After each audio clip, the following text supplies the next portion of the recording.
Shkruan Eva Papa një kërkesë e hapur Zotit Ilir Yzeiri. Dodona Qenka në fshatin Kamnik, na lini përrallat na tregoni realitetin. Zotëri Ilir Yzeiri, më lejoni t'ju drejtohem direkt, pasi deklaratat tuaja të fundit mbi zbulimin e Dodonës në fshatin Kamnik të kolonjes nuk janë thjesht një gabim historik, por një mashtrim i rrezikshëm dhe i pahishëm ndaj inteligjencës së publikut shqiptar. Ju po shpërndani me guxim një gënjeshtër të plotë. Ta sqarojmë faktet me qartësi. Dodona historike ndodhet pranë malit të Tomorit në krahinën e Epirit dhe ka qenë një nga shenjtëroret më të rëndësishme të antikitetit. Mbishkrimet në pllakat e vjetra të Gurit në Dodon janë në greqishten e lashtë. Kjo është një e vërtet e pakundërshtueshme nga çdo akademik serioz në botë. Fshati Kamnik është një vendbanim real në kolonjë. Sidoqoftë, emri Kamnik është i përjardhur nga fjala slave për gur dhe është një emër i zakonshëm në Ballkan, si në Sloveni. Thënia se ka lidhje me Dodonën është fantazi e pastër. Pra, pyetja ime e drejt për drejt për ju është kjo: pse? Pse vazhdoni të na shisni përralla për një të kaluar të shtrembëruar, duke u përqendruar tek fjalët e huaja në gur para 3000 vjetësh, kur ne jemi përrethuar nga problemet e tmerrshme të kohës tonë të gjallë? A është kjo një metodë për të hedhur hy në sytë të njerëzve? A jeni ju, zotëri Yzeiri, bërë thjesht një mjet në duart e politikanëve të caktuar, të cilët kanë nevojë për nacionalizëm artificial për të mbuluar dështimet e tyre të mëdha? Më dëgjoni, historiani i mirë. Mua s'më intereson se ç'gjuhë flisni në Dodon në kohën e Homerit. Më djeg dhe më mbyt pyetja. Pse po zhduket rinia shqiptare në mënyrë masive? Pse ëndra e të gjithë të rinjve është të ikin? Pse po vdesin mira prindër në vetmi totale në shtëpitë e tyre të zbrasta, të harruar nga shteti dhe shoqëria? Pse janë shndërruar fshatrat tona në kazerma të braktisura?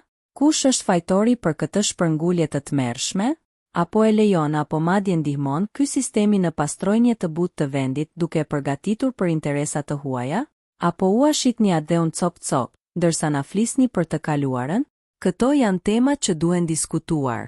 Këto janë historitë që duhen treguar. Nëse nuk keni asnjë përgjigje, asnjë mendim, asnjë pikpamje për këto skandale të përditshme, atëherë roli juaj publik është i kotë dhe dëmton. Ju kërkoni vëmendjen tonë dhe besimin tonë. Por nëse vetmja gjë që ofroni janë teoria komploti dhe hulumtime të rreme, atëherë hapësira juaj duhet të zëvendësohet me zëra të ndërgjegjshëm. Unë nuk dua t'ju shoh më në ekran, duke u bërë drejtues televizioni i pasur me anë të gënjeshtrave. Populli nuk ka nevojë për përralla për mëdhenj të shtrembëruar. Ka nevojë për të vërtetën, sado e hidhur të jetë. Nëse nuk jeni i aftë ta shihni ose ta flisni atë të vërtetë të sotme, atëherë ju lutem hiquni nga koltiuku i pushtetit të mediave. Lini vendin atyre që guxojnë të flasin për realitetin, me një hidhërim të thellë dhe një zemërim të drejtë, një shqiptare që nuk merr më përsipër gënjeshtrat. Zoti Ilir Yzeiri, nga mbrojtësi i shkencës në promotor i pseudoshkencës? Zotëri Ilir Yzeiri, historiani juaj i veprimtarive publike është tashmë një studim rasti i shqetësueshëm. Në një kohë ju u firmosat si iniciatori një peticioni të rëndësishëm, në emër të 200 intelektualeve, që kundërshtonte teori të pashtruara se fjalë greke rrjedhin nga rënji një rrokëshe shqipe. Një vepër në dukje e mirëqenësishme për mbrojtjen e integritetit shkencor kundër nacionalizmit ekstrem në lingvistik. Por sot ju dukeni se keni bërë një kthesë radikale dhe hipokrite. Në vend që të vazhdoni të mbrojni metodologjinë shkencore, ju tani po i hapni platformën tuaj dhe kredencialet tuaja historike, pikërisht llojit të pseudo-intelektualëve që shpërndajnë fantazi pa asnjë bazë. Deklarata e fundit për zbulimin e Dodonës në fshatin Kamnik të kolonjes nuk është thjesht një gabim. Është një patjetër mashtrim dhe ju jeni promotor i tij. Le të shohim faktet që ju si iniciatori i atij peticioni me siguri njihni. Dodona është një nga sitet arkeologjike më të dokumentuara në Ballkan, i lokalizuar qartë pranë malit të Tomorit.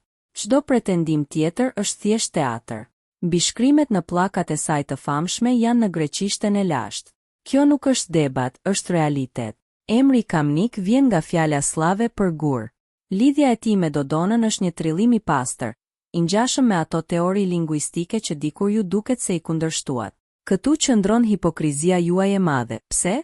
Pse një njeri që duket se e vlerësonte rigorozitetin akademik, tani po i vë në qendër të vëmendjes me ndjeholl të pazot që hedhin poshtë arkeologjinë dhe historinë e pranuar botërisht? A është kjo një formë e re, akoma më tinzare e hedhjes së hiut në sy?